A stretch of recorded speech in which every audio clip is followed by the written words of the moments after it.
self-publishing podcast in the house, in 3 separate houses. Look at that, how well that landed. Everybody's really awake today. I was looking at the Smarter Artist Summit now has a Facebook group, and it's oh my God, so active. much activity, yeah. So if you're going to the summit, make sure you sign up for that. Amy should have sent you an email, or will soon, because there's some of it's still manual. But that's smarterartistsummit.com, and tickets are going like. Why do people always say like hotcakes? Does nothing else sell fast? No. No. Well, not when Dave's around. It's selling like porn. Yeah, but that would alienate some of the audience. Selling like decoy wallets. That's true. I don't think anybody buys decoy wallets is the thing, though, Dave. I think yes, they do. I've heard from plenty of people that have proven my theory, and yeah. I think that's just a minority audience. Yeah, and there's a fallacy there. Oh, so now you don't like minority, Sean? There's a fallacy there, too, because obviously anybody who really had a decoy wallet would not be stupid enough to tell you about it. That's very true. Well, so there's a lot of unreported people. They would, yeah, that's true. Or they use a decoy account. I do like selling like porn better than selling like hotcakes. It does seem a little more respectable. Yeah, that wasn't the word I was looking for. All right, yeah. So to close that loop, that's smarterartist.com. What was that URL? Smarterartistsummit.com. Smarterartistsummit.com. You know how in radio commercials they say it like 5 times in a row? Smarterartistsummit.com. You get your ticket today. Monster! Right. No, it's Sunday. Sunday. Thank you, Dave. They don't do anything on any other days of the week. So anything cool? Well, Monster Trucks is a religious experience. Have you ever been to a Monster Truck rally? No, I've been invited, though. And why would you go? You know they've got nachos. The idea. Dave's a monster truck snob, like Sean is a restaurant snob. Like, yes. Oh, I'm not going to that. Because they don't have a luxury booth at the Monster Truck Rally. It's too good. I want to go. I seriously want to go to a Monster Truck Rally with Dave. I want a live broadcast from a Monster Truck Rally. Dave, are you going to the karaoke night? In the have you seen all the buzz about the karaoke night at the Smart Artist Summit? This is apparently organized already. I heard about it, and I said jokingly I would sing a duet with Monica Leonello. Perhaps "Endless Love" by Lionel Richie. Was it Diana Ross that sang with him? I don't remember. And immediately that was seized upon, and now I feel like I'm stuck doing that. I don't know. Oh my God, Dave, Johnny, we need to get Dave drunk. And first, you do not want that. Step 1, karaoke night. Step 2, Dave drunk at karaoke night. No, I think Dave drunk is the sort of thing that makes headlines and tragedies. No. Dave drunk is tired and depressed. Oh no! Actually, I don't want that at all. No, it's no fun for anyone. Terrible. I'll just keep. Then we need him tired or something. We need whatever that Giddy Dave is. Yeah, I like Giddy Dave a lot. Giddy Dave. Heroin. Okay, so hear that, attendees. Anyone who brings Dave heroin, he'll try it live at karaoke night. So, anything cool, Dave? Yeah. What? Me? No. Yeah. Oh yeah, we did a book this week. That's my cool thing. We haven't published. Well, we haven't published one in so long at Collective Inkwell. Do you want to mention what the book was, or just leave it hanging there? I'd rather be esoteric and let people like. You can probably find it at smarterartistsummit.com. That's smarterartist.com. I'll do something. The Dark Crossings Rites of Passage. It's 2 short stories, one by Sean, one by me. Although we write them both, we each get a pass at it, but the basic story is by one or the other. And one of them is a Z2134 story because, why not? Because that series is so successful. And the other one is a Sometimes you got to sell out. The other one I've gotten several emails about, and I've seen comments about how disturbing it is. It's very disturbing. Okay. I am surprised! I will tell a quick story on this. Disturbing! So The Room was a brief idea that I had. I'm like, what do you think of this idea? And I've seen that movie. It's brilliant. Yes, not to be confused with The Room, the movie. No, we or can Room, the good. Movie. Not the Room, based on the novel, yeah. Yeah, which is supposed to be really, really good. I haven't seen it though. But no, so I pitched Dave the premise for the room, and he's like, I love it. Here's 3 things you can do to make people cry. And he gave me an ending that I never would have come up with because I actually like life.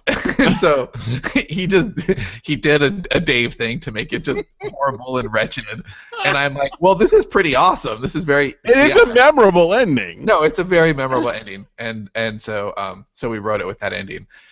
My something cool is I finally saw Anomalisa, the new Charlie Kaufman movie, which is all stop motion. Speaking of drunk and asleep. Yeah, it's I can't recommend it for everybody. Anybody? Yes, if you like Charlie Kaufman movies, you'll love this movie. Do you like the puppet sex scene in what was that movie? No, it's nothing like that. It is. I can't believe I've seen 2 puppet sex scenes in my life. One was. I wonder if that's a subcategory on Pornhub. It will be soon. I think you need 3. I think there needs to be at least 1 more. 3 or more. Okay, get on that, guys. You see it on a screen, Sean. It only counts if you see it in life, like those of us who are true devotees. The Team America sex scene is like the Kama Sutra on fire. Like it's crazy over the top, and it has a punchline that I actually didn't make the. I think it was a donkey punchline. Wow, always handy with the donkey punch, Dave. So it's I want to make sure we get our explicit rating for a reason. Yeah, that's bullshit. We should talk about that too. Yeah, so there's always the Team America scene is just over the top and hilarious. It really is just one of the funniest sex scenes ever. The one in Anomalisa is maybe the most realistic, awkward sex scene I've ever seen, and yet it's with puppets. Yeah, it's kind of sad, it's kind of awkward, and it just feels very realistic to me. But it's with puppets, and I won't go on and on about the movie. It's very human observational in that Charlie Kaufman way. I'll just go to say that it does require patience, and the fact that it's stop motion is part of the actual story. There's a reason for that, and it's very mundane. It starts very slow, and this minutia is recreated in puppetry. So it's just, that's part of the story. But anyway, if you like Charlie Kaufman stuff, which is Being John Malkovich, adaptation, Eternal Sunshine of the Spotless Mind, which is my favorite of those, you'll like this. It'll also require antidepressant prescription, or 2, or 3. Yeah, it's sad, but it's also it reeks of human truth. Like Sean actually spoiled the ending for me yesterday. I won't do so on this podcast, but him doing so spared me from having to watch that movie. Because I swear, if I had watched that movie, I think I would feel like Johnny after reading one of the books. Yeah, I don't think Dave. Like, what's the point? Yeah, I don't think Dave would particularly care for it. But if you are a Charlie Kaufman fan, his voice, like no one else is writing stuff like him, and it's absolutely worth checking out. All right. Well, I don't really have one, and I could try and make something up, but I sacrifice my time. We have a guest. I should probably mention who our guest is, but of course I don't have it in front of me. Cameron Dre from BookTrack. So we'll talk about what BookTrack is. It's a way of putting a soundtrack to your book, and we'll talk about that when he's on. But since that's only. Do they have something with the screams and wails of the innocent? They have a large back catalog of children screaming. Just for I was just gonna say the CI collection. Children screaming. Yeah, they have their folder for available sounds for CI books. It's called Children Screaming, and then it's there's girls, there's boys, yeah, right, different age groups, toddlers. It's terrible. Subdivide that. So because we do have a guest, I'm going to sacrifice. I'm going to donate my time toward this question that we got. It's kind of timely. So we had topical news on SPP. Topical news on SPP. Holy shit! Yeah. So Mark wrote in. I'm not going to read the whole email, but he was asking about an article in goodereader.com that claimed that from February 3rd on, Amazon will begin showing customers a warning message on the Kindle store page if a book contains several quality issues like spelling or formatting. And then he asked about quality control in general, and do KDP and other digital retailers have a responsibility to police their content? Now, I mean, I'll go first since I read that. But my gut reaction is good, a qualified good, I would say, because if you're doing things right, you shouldn't have a lot of quality issues anyway. Now, if it's faulty, if it doesn't really work, like we've gotten quality control questions about things that aren't really errors. You know, it's kind of like when a spell checker doesn't recognize your words sometimes. Yeah, and this would stuff for like fantasy or sci-fi, or Cormac McCarthy. Right, I was going to say Cormac McCarthy actually. If you're breaking the rules on purpose, you know, then you don't want either, you know, readers who don't get it or Amazon algorithms making that determination. It seems like a slippery slope. But we don't know if that's how it works. We have a chapter in Contact that just ends, and I could see, you know, there's a quality issue. But if it's done right, and if it's sensible, and if it's applied, you know, sort of evenly across books, I would say that gives you an edge. Like I don't want shitty books in the store dragging us all down. I think that's maybe a good thing if it's done right. Yeah, my typos ain't typos. They're written for the illiterate. I totally agree with that. I think it sounds like a great policy, but it has to be done well. Now, the things I've seen regarding that, like the fears that people have, are that indie authors are going to start sniping one another, because you know they would never do that with reviews or anything. I do think that's very possible. And that could be a headache. I would hope that Amazon controls it, and maybe like you actually have to have bought the book in order to register a complaint. Or the complaints just don't automatically go into, like, brainlessly. Here, I'm going to spew it out. Like, somebody has to actually look at that. But I would suggest they actually take this one step further and not just do this to indie authors, but do it to professional authors, because I swear to you, every single published book I've read has at least 4 to 5 typos in it. Every single one. I totally agree. I see them all the time. I see them when I read out loud to the children. Well, sorry, just real quickly, in this comment, he doesn't say specifically indie, so I don't know. I would hope it would be with everybody. It should be with everybody, because, but I actually do think it's more important with I do think it's more important with indie books, because indie books don't have as much quality control as a general rule, and we want to look best. We want to put our best foot forward. We don't want people who say, you know, indie books aren't as good, you know. We want to diminish that argument, and that means that we should be doing our best. And a lot of indies do rush things to market, or they can't afford an editor, you know, at that first time through. And you know, it makes the buyers less confident. But also with the this all assumes that it's done in a sensible way. But if it is like buyers deserve that. Like, I'd be a little pissed. If I got a book that had a bunch of errors, like, I want to protect buyers, and then it's ruined for everybody. You want to. Sorry, Johnny, go ahead. No. You were probably going to talk about quality control, which was his main. I was just going to say, you want to protect the buyer experience. You want people reading books and loving reading books, and it's a great experience.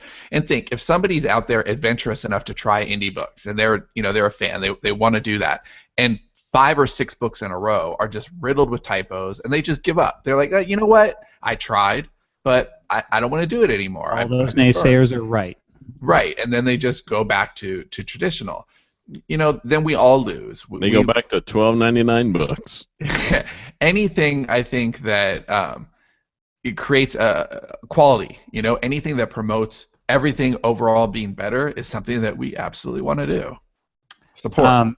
So as far as how you would do that though, I think that's editors. I think it's beta readers. I mean, it's common sense stuff when you talk about quality control for indie books. I don't think there's anything magical or mystical here. You just need to have a lot of eyes on it who maybe know what they're talking about.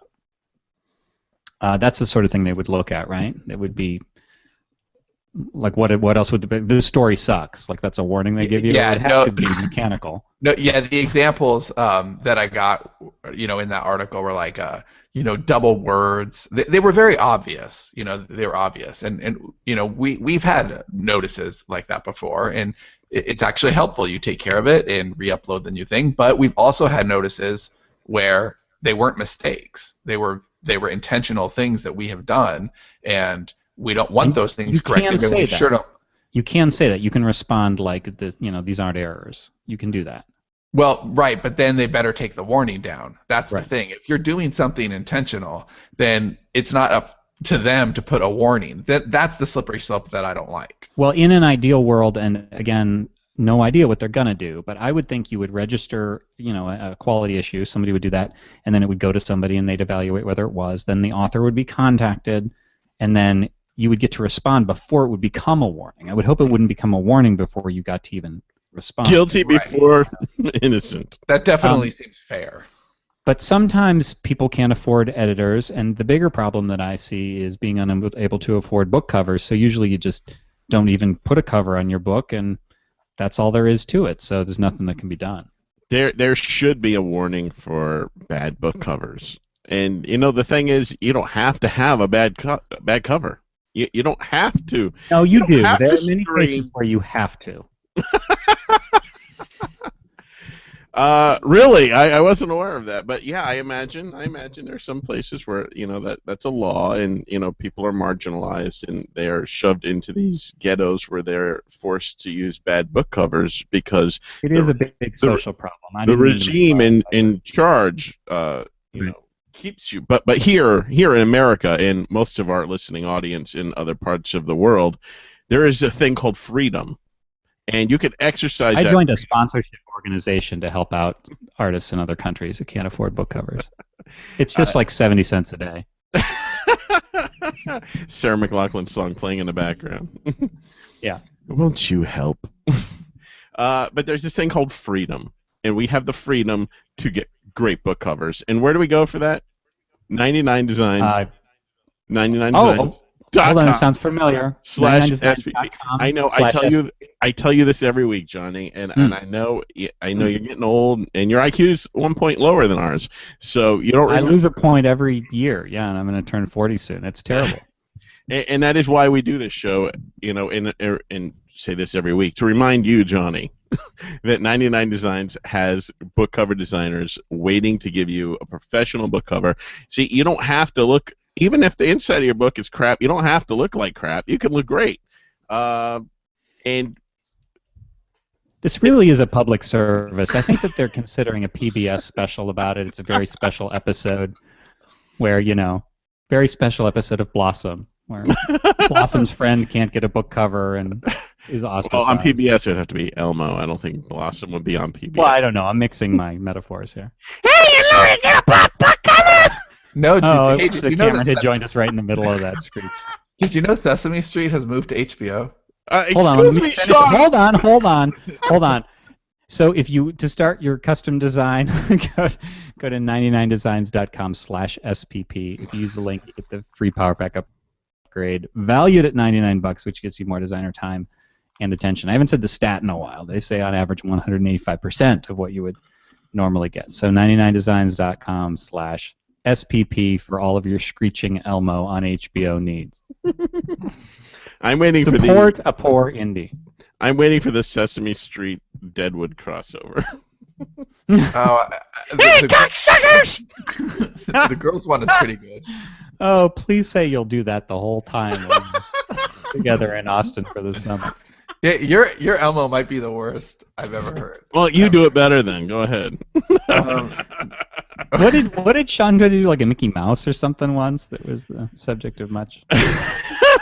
I hope there's no quality control warnings on this podcast. Oh my God, yeah. See, iTunes recently instituted a change, and I'll cut this off if Cameron pops in here in a second. But where it's if one of your shows is explicit, then the whole show has to be marked explicit. So like if 8 questions is clean, and then there's one episode where somebody says fuck and we don't bleep it, we decide to leave it in, we can no longer just mark that one episode. It's the whole podcast. That's the worst. That's why we make a point to swear so much on every show of SPP. So there you go. Perfect timing. I see Cameron joining us. Hey, Cameron, welcome to the show. Hey, Cameron. Hey, thanks for having me, gents. Hello. So everybody, our guest is Cameron Dre from BookTrack, and we had a cool BookTrack experiment. It's ongoing with Invasion and Contact. I believe are the two that are currently available. And just to describe it for everybody, we talked about it before, but you add well, you don't, like BookTrack adds a soundtrack to your books, and Sean and I both kind of went, well, that's a little weird. And then when we got the sample, we listened to it, and we were reading it, and we're like, okay, this is kind of awesome. Like, I don't know that I personally want sound effects, but I could definitely see why a lot of people would really dig that. It had a strange way of syncing up like gunshots and car doors closing and ambient sound as you were reading the passages. And so it was a really, really cool thing. So that's why Cameron's here today. Cool. Yeah. All right. Thought Sean might chime in on that. Yeah. So we're super stoked when we get a chance to create soundtracks for authors and from publishers or authors that are self-publishing, and this is sort of what we're talking about. Checking out sort of who you are and checking out Invasion. I haven't had a chance to see Contact yet, but I guess the idea is that there's an opportunity to deepen the world experience of the reader and help pull them in and allow them to essentially sort of be more deeply immersed in the world space that you, the authors, are creating. So that's our mission. Our mission is to delight readers with by helping them, or sort of by taking them on a journey deeper into these worlds that are being created. Now, how does it work? Okay, well, that's it. So basically, I mean, maybe we should go back to it's how it works for an author and creator, and then it's how it works for sort of the reader. But as an author, how it works, we have I've got a little just for the record, I've got my fan club here. Right. So this Mine's out is in the other room. Yeah, the future generation that I told them, I was like, I've got a podcast happening, and let's go upstairs and play some Lego. But now they're hovering and listening. We'll try to keep it clean. We'll do bike riding afterwards. Okay. Thank you. Okay. That was the question I was trying to avoid. So, as a creator, what we've done and what we did initially was that we created this tool set, this platform that allowed anyone to come and take their writing and their stories and bring it onto our platform and start to we've built this whole set of tools that allow people to layer soundtracks and ambient sound and sound effects. And create their own world. So it's a free to use tool that we launched the whole platform with, and use that as a way to explore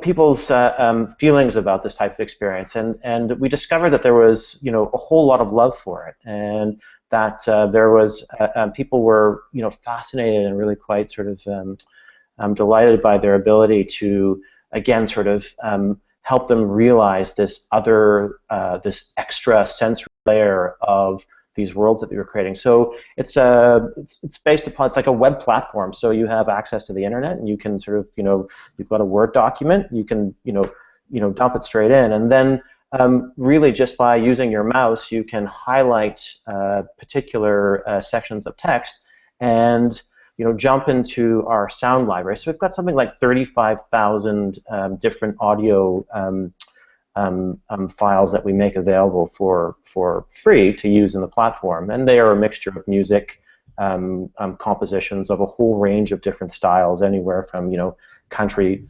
to classical to electronic, sort of stuff depending on the genre of the piece. It allows you to kind of choose music that sets the tone and the mood of the story, and just by selecting highlighting layers of the text, you can layer the sound over top, and then Again, then you can, right at that moment when there is a door, closing or slamming, you can sort of like highlight that particular section and go search in our on our platform and be able to layer those sounds in, and then on top of that, there's those spatial, environmental sound effects that again really help fill out the environment, like the sound of like wind through the trees if you're walking through the forest, or the babbling brook as you're walking through the forest, or the sound of wind sort of over like a desolate, like post-apocalyptic sand,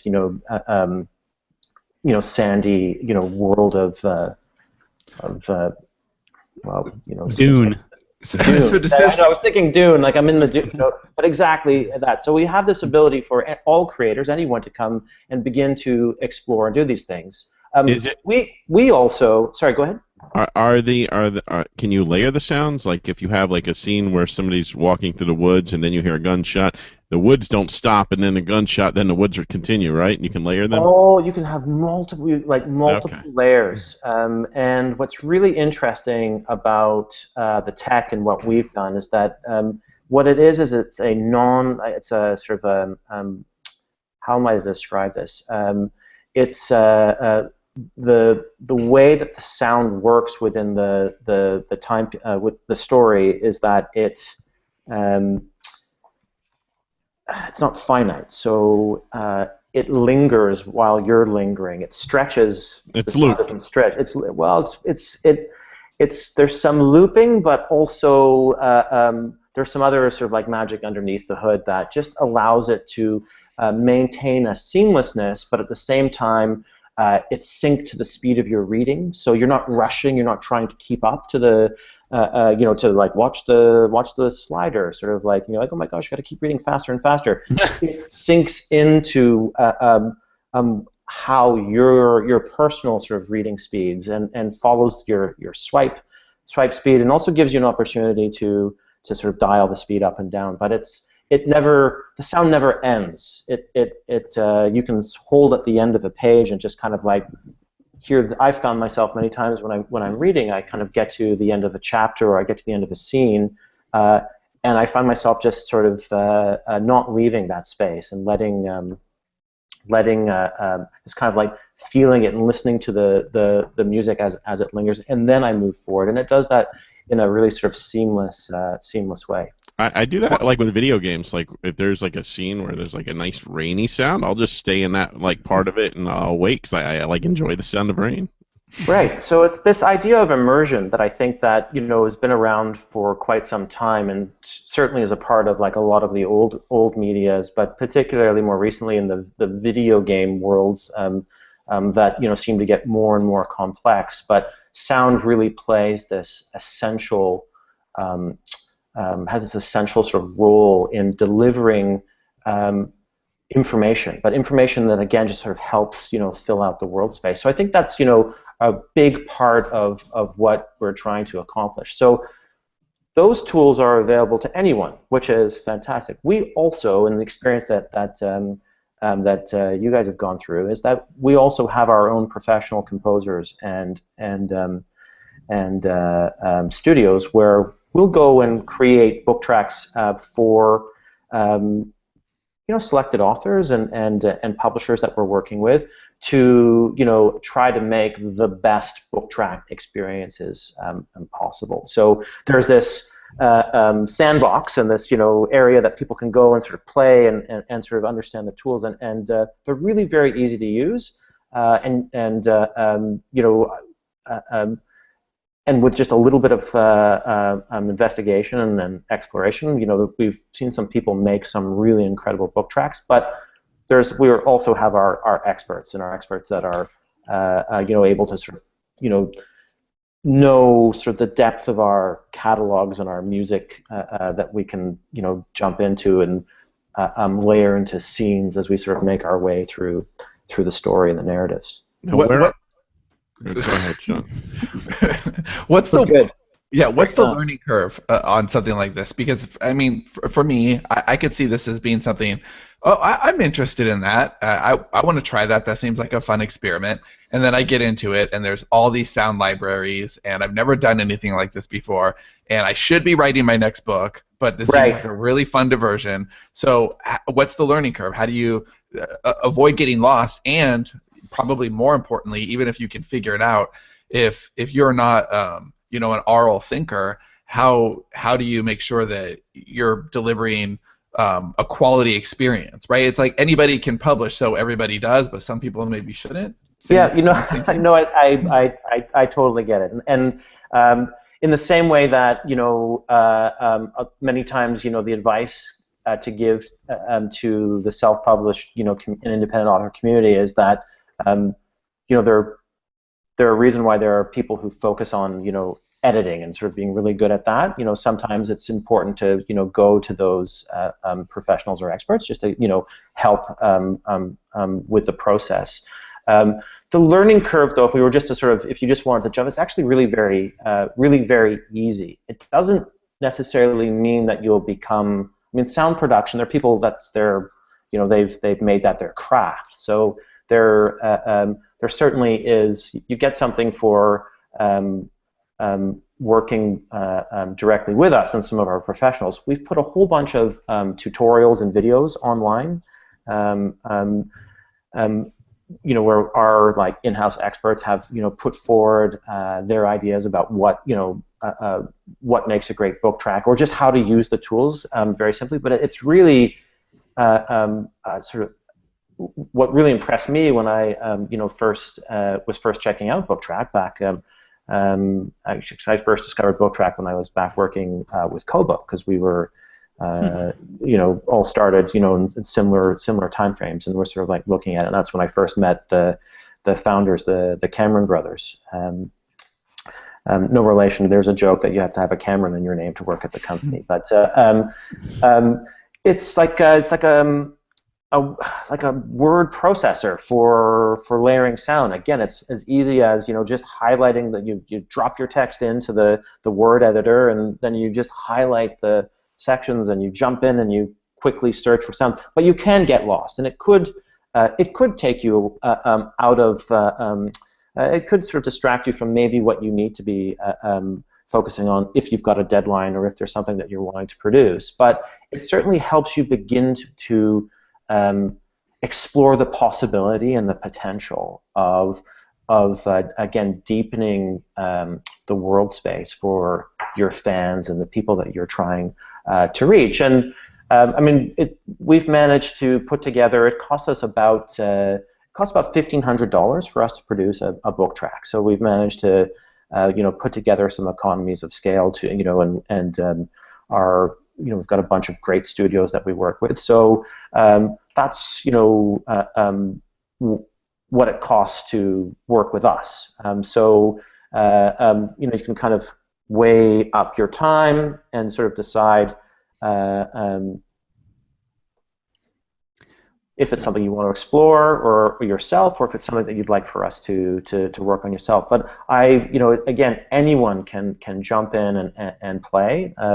We have a whole education sort of channel that we've also sort of built as well, because we see that there's this great opportunity to involve kids in the whole sort of like process of storytelling, and helping them learn about language, and also helping them learn about like all these other aspects to a story, like, you know, creating emotion and, you know, suspense, or like all these things that as writers, I think, you know, you think about, you know, how can we best sort of like convey, you know, these elements to a narrative.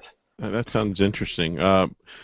Especially like getting the kids involved with the storytelling process, get kids more interested in creating. My question I have is, how do what devices do these work on? How do people buy these sound? What do you even call them? Sound books, or? we call them book tracks. Okay. And so we work on Android, we work on iOS, but we work with any web-enabled device. So we built we sort of built it. We built a web platform. So if you have connection to the internet and you have a browser, it's in, and the tools are free to use. And there are even free book tracks for people to sample as they come to the site. We encourage people to sign up because when you sign up, we give you 5 free books, which we think are exemplify sort of great book track experiences, and use that to help people kind of get a sense of the potential of again making sound as a part of your reading experience. How big is the current market for this? Like, is there? Yeah, and I was actually just going to tag on to Sean's because it's a similar question. It's just sort of what's the general value proposition for an author to make. Yeah, money? Good questions. Excellent. So sorry, I cut Sean off, so I just wanted to make sure that there wasn't. Okay, who's first? I'll do Sean first. Okay, well no, I'll do but they're kind of the same thing. So when we had our creation platform, and when we put that out, actually we did start back. We've gone through a couple of different iterations or evolutions, which is part of any sort of startups path and journey. The first iteration was built around a series of it was when the iPhones and iPads first came out, and this whole there were hundreds of thousands of apps in the iOS App Store versus how many hundreds of millions or tens of millions, or I don't even know what the number is now, but it was back when 30 zillion. Yeah, right. So it was back in those days when you released a book and it was an app. So we launched the whole sort of like BookTrack experience around a series of apps, and the apps were we had a story from Salman Rushdie and a story from James Frey writing his Pittacus Lore, and an app from Jane McInerney, and I think Molly Ringwald had done something for us, and a couple other authors, and so we'd done that app-based experience, and it was when we first got a sense of like the interest and like the general sort of like energy around this experience. We then evolved and iterated that into this creation platform, which was we were like, okay, well we need to it was a new experience, and so it was about trying to I don't know, it was sort of like a recruitment idea. It's like let's make it free, and it's that Field of Dreams approach. If you build it, they will come, and that was what our experience was. Is that we built this place for people to come and play and use it to explore new ways to connect with readers, and we had some great, Hugh Howey was an early adopter of the tech, and he came in and he used it to create some competitions and ways to connect with his fans, which were extremely successful. But we grew, so we're up to about 2.5 million users in the ecosystem, which is why we started thinking about the next evolution of BookTrack, which was, okay, now it's time to explore like all the stuff, and it was like for free, and there was this opportunity to use it as a marketing platform in a way to, you put a chapter out and you create a book track around it, and you use that as a way to, create a new experience around the works that you were creating. And so we took all of that learning and that growth and realized there was an opportunity to then make our next evolution, which was into, okay, well, let's now create let's have our sandbox and our creation area, but then now let's make a store where authors and publishers and authors can come and sell their books. So this now moves into the next question, which is, what's the value proposition? And so I came out of Kobo. I was, part of the vendor relations, content acquisition team there, and helped start up Canada and the U.S. and then was over helping, fire things up in the U.K. and Australia, and did a lot of that sort of like starting up our, Kobo's, store experiences there. Which was very much about, signing up publishers and authors and just pouring the content, into, and it was about as many books as you could possibly get to have this massive, near, not infinite, but, huge libraries. What we've decided that we want to create is something more curated, and allow and give and sort of make it an opportunity for people to discover their favorite stories and new stories and have a completely new experience in this. And the idea is that we're like any ebook retail bookstore. We're going to sell the ebook, but we're also adding the soundtrack into the equation, and we're tacking on just a little bit of value to that soundtrack. So authors and publishers can expect to make exactly what they are making, through all of the regular channels. But there's this opportunity to make just a little bit more off of this added component to the whole experience from the soundtrack. So the idea is that there's a little bit more revenue out of the whole equation. Now, are you on either the Kindle or the Kobo platforms, or is that seen as like competition by them, and the only way to do that is like a jailbreak? Right. No, we've built our own reader, our own platform, our own web store, just because hey, why not? But it's the way that if you're doing something different, that's essentially sort of how you sort of establish yourself and create a new channel. So people can have BookTrack reading experiences on their iPhones or on their Kindle. I'm not sure on the Fire. I mean, listen, we have Android app, we have iOS app. So that I think Kindle's probably a little bit true Amazon style, probably closed garden. But any Android devices have the the BookTrack app, or again, actually, you could do it on a Kindle because you have web browser access. Right. So that's really the key. Like the web browser is the Trojan horse to like all of these closed gardens, and makes everyone's ability to like offer their experiences. And so yeah, it doesn't really matter what device, but you're not going to be buying BookTracks today from the Kindle store or the Kobo store. Right. I sort of get the feeling that another sort of hidden benefit for authors who might be interested in this is just creatively, like just the idea of people who like to create in sound. Like there might be, it's just like painting with a different brush. Do you get much feedback on that?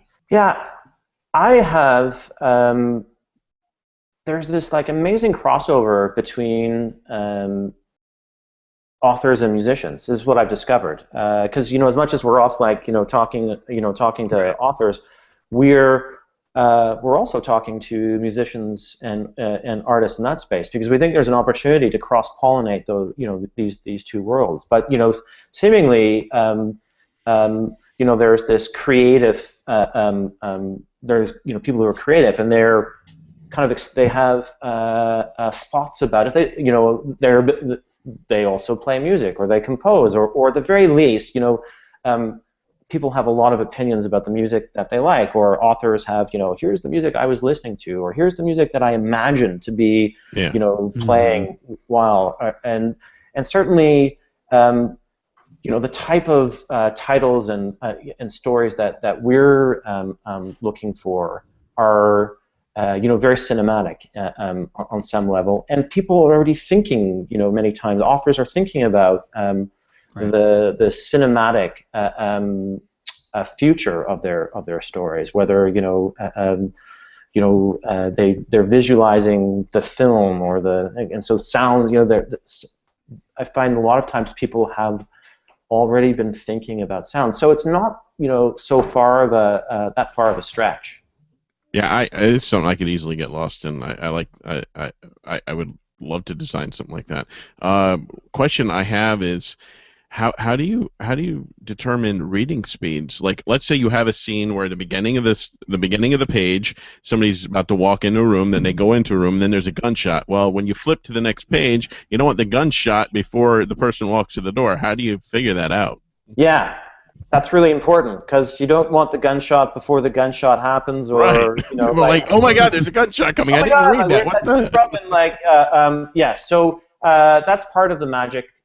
That's part of the mathematical magic, and that again, sort of allows the story and the sounds to adjust to reading speed. And it's all, I mean, there's a few different ways that we do it. One of the primary methods, we dial into swipe speed. So as swiping sort of occurs, it's like, oh, they're reading at, how many words per minute? So it's 220 words per minute, or it's 280, or and that happens like within one or two swipes, but it's looking at it's constantly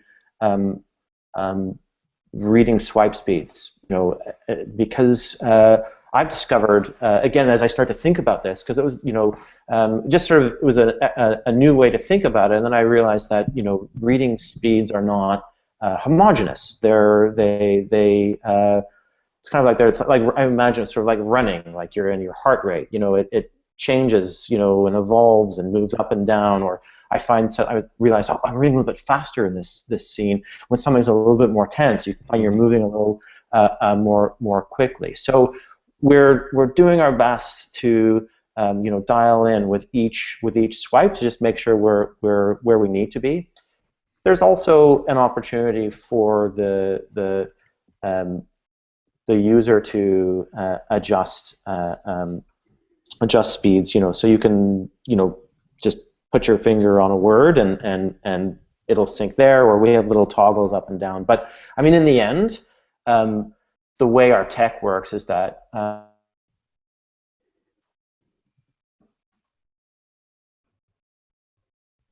is he frozen? Yeah, he froze for me. Yeah, froze for me too.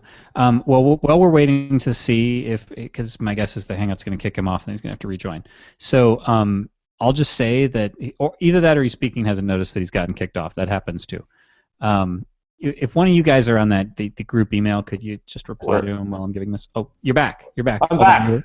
Okay. Yeah, I just said we were experiencing difficulties, and I wasn't sure. You faded away just as you were saying how the tech works. Well, yeah, and there are a bunch of fairies inside of. No, just kidding. The tech, again, it's sort of like swipe speed, and then this. We also tie or tether sound effects to at the word by word level, which is some. Once if we've done our jobs, which I think we do very well in getting to the right swipe speed and getting the right words per minute, the sounds will always be they're also right at when the door slams, the door will always slam. Yeah, it's as somebody who because like I said, my experience, and I think Sean's was the same, was like, well, I don't know what to make of this, and then it's like, wow, there's a cool factor to it. It's eerie how synchronized it is. Now, and it's I'm sorry. Go ahead. Well, I was just gonna say you have a frame of text and it knows, it figures it out, and it does seem to get it right. But go ahead. Yeah. Well, if you're like if you're reading while you're like watching your kids at the park or something, and waiting for somebody to kidnap your children. But no, if you're reading and you got to look up or you got to stop, is there a way to pause it like on a specific word? So okay. No, absolutely. You just press pause and it holds. What's great though is that the sound will. The sound events that happen on a page will only ever they sort of stay in that page. So you can actually leave it open and have put your your device down and I've come back and the music's still playing. It's like oh it's still it's that sort of piece that and then you're like, oh, where was I? And then you just go and you put your finger on the section, or you just press pause. Like so. Yeah, the one of the the first conversations or common questions I've had in the year that I've been out sort of having these discussions is this idea of like we're not trying to rush people in the experience. Right. We sort of make that very clear, which is why we have these little faded sort of sliders or a couple of different ways for you to sort of know where you are in the story, and that's something that you can sort of put into your settings and then you can turn that off. Like there's a moment where we think people will kind of like get it and they won't need the visual cue. But given that it's a new experience, we kind of, we make that something that's available to people. Yeah, the syncing does work remarkably well, and I was like Johnny said, I was a little bit not skeptical that it would work, because of course it would work, but that I would really enjoy it, because I like to read in quiet. I like to just get through. I could see how like Dave would enjoy it a lot more because he likes ambient music like that, and I just want to read. I just want to focus on my words and read. But it was magical. It was a lot of fun. It was the syncing worked really well, and it really did add to the mood, and I thought it was really cool. Now, I think that a big benefit for authors here is that it is a small space, so you can kind of stand out if you can, right? Like there's a dedicated user base probably that are looking for new material, and if you write a good book, it's easier to stand out there than on Kindle or anywhere else, for example, where there's just so many books and so much competition. So if you know what you're doing on an audio level, it might be a great place to stand out. But my question is, how much education do you have to do for users to get users to kind of articulate to them why this is a cool thing that they should a new way that they should be experiencing their books? Right, you're talking about the people that we're encouraging to come and read. Yes. Right, because if you don't know about BookTrack, you don't know what a BookTrack is, and like for someone like me, that's a tough sell.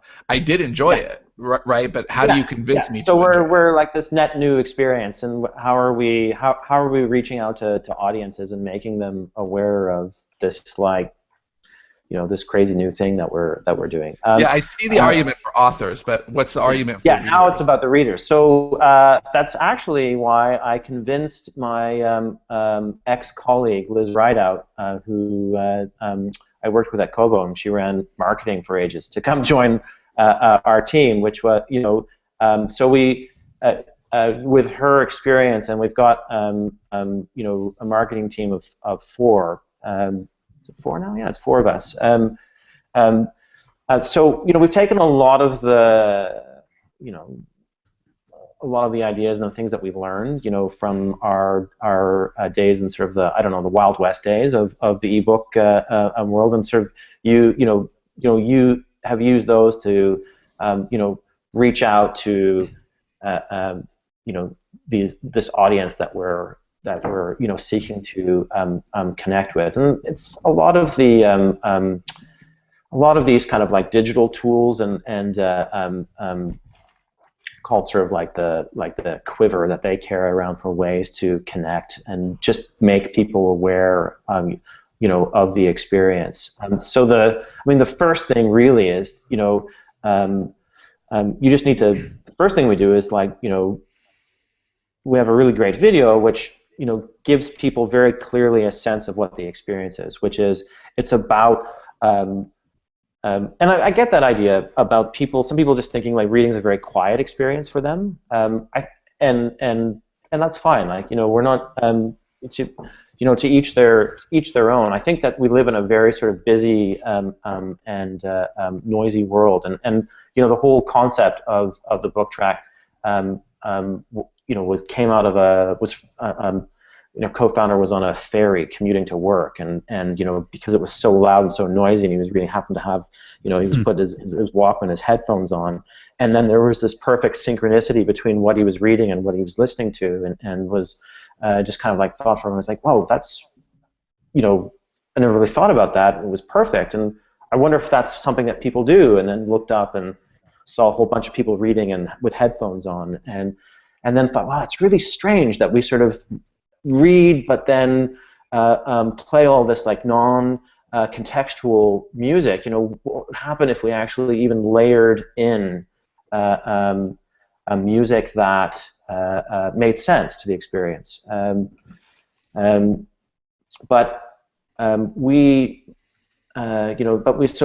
we reach out to sort of like share the sense of that experience, and we show that it's about slipping the headphones on, which are a part of pop culture and quite common today, and sort of combining both like this desire to get lost in a story with technology that we're all using, and be drawn in even further to drown out the sounds of the streetcar or the cafe or what. So I mean, it's we reach out and we appeal to people on a whole bunch of different levels, but it's for people who like new experiences. It's for people that again are trying to find some peace in their reading experience, but but are out and about and again sort of surrounded by the noisy world that we live in. So, I mean, I don't know if that answers your question, but from the hip, that's kind of how I would think about it. And while this is a new thing, I would say that that there is some precedent here, like old radio dramas and stuff. They had sound effects. Absolutely. So, this is something that I think even older readers, might like this, that remember radio dramas. And I mean, I'm only, 45, but I remember them. When I was a kid, I listened to them, and I loved I loved the sound and all that. Sound was amazing. And then, because I mean, I got my, I got an 11, 10, and 7-year-old, and I was trying to convince them of the value of going to see The Force Awakens. I can't believe I had to have that, that discussion. But I was like, okay, well, watch the first Star Wars, and we put the first Star Wars on, and boom, it comes out, and then I was like, first meaning the Force. I was reading the first one from 1977. Sorry. I'm talking not in the story arc, but in the episode 4. But there we were, like I was, listening to the Star Wars theme track. And then reading, and I was like, oh, reading and sound, like I said, maybe like this was, where the first seeds were planted. But like you said, the radio shows have been doing that for ages, and there's this real, I think there's this real opportunity, or real value in being able to again like expand on the world space. And if we're doing our jobs right, it's seamless. Like it just blends into the background, and you don't notice it. So how do authors get started? What's our call to action on BookTrack for everybody listening? So we go straight to the website, and there's a section for authors and creators, and should very clearly point them to how to sign up. To communicate with us about what their interests are, whether they're, again, like, so if they just want to become a reader and have the experience, they don't have to sign up. We have some free preview content, but if they're looking for some free full story experience, they can sign up, and we put that into their libraries. But if they are then looking to begin to create, they can actually just jump from the store experience over to our studio, and they can begin to explore the creation process. But then, if they make that sort of decision, like, okay, this is interesting enough that I actually would like to have sound become part of my story, we got like a web form and a web app to just say, hey, listen, I'm interested in doing this, and myself, my colleague Amy Oranger, another colleague who's based in New Zealand, because that's where our head office is. His name's Chaz. He's our music guru. We'll reach out to anyone who's interested, and we'll share the terms, which are given sort of our experience in the business. It's not a new business model. It's all very simple and straightforward, and we kind of explore how we're going to engage, which is, the author is going to create the work, or we're going to create the work for the author. Well, thanks so much for being on, Cameron. This has been Cameron Drew from BookTrack. Go to booktrack.com, check it out, get started. And for the rest of you, I'll just remind you about our summit, smarterartistsummit.com. Tickets are going like hotcakes in this instance. Yeah, so, I think we should also say that we have your book Invasion on sale at BookTrack for $1.99 right now. So great opportunity. Great opportunity to find it out and try it for yourself, while supporting the Invasion franchise and BookTrack. It's perfect. Yeah, which is perfect. Okay, gentlemen, thank you very much. We'll talk again soon. Thank you. All right, thanks everybody, and thanks for listening. Okay, bye. Oh, you just laughed. Okay, so. So usually we're still live. Are we? Okay. Let me stop